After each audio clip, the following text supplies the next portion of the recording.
গণজাগরণ, সেই গণ অভ্যুত্থান 24 জুলাইয়ের গণ অভ্যুত্থানের মধ্য দিয়ে আমরা এই বাংলাদেশের নতুন রক্তক্ষয়ী ইতিহাসের একটি সমাপ্তি ঘটানোর স্বপ্ন দেখতে পারছি। এই স্বপ্নের মধ্য দিয়ে আমরা বাংলাদেশের একটি রাষ্ট্র পুনর্গঠনের কথা বলছি। কেন আমাদের এই রাষ্ট্র পুনর্গঠন প্রয়োজন?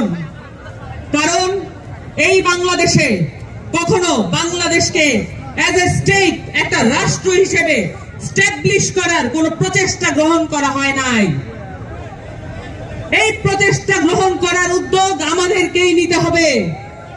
জুলাই অভ্যুত্থানের শহীদদের যে আত্মা, তাদের ত্যাগ আমাদের উপরে এই দায় চাপিয়ে দিয়েছে। এই দায় অস্বীকার করার কোনো উপায় নাই।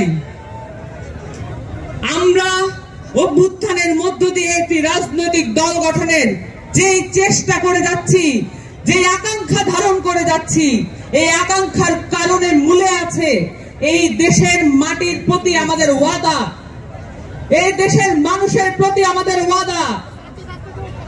এই দেশের মানুষের সালে সালে, বছরে বছরে যে স্ট্রাগল রয়েছে, যে সংগ্রাম রয়েছে, এই সংগ্রামকে আমাদের মধ্যে ধারণ করতে হবে।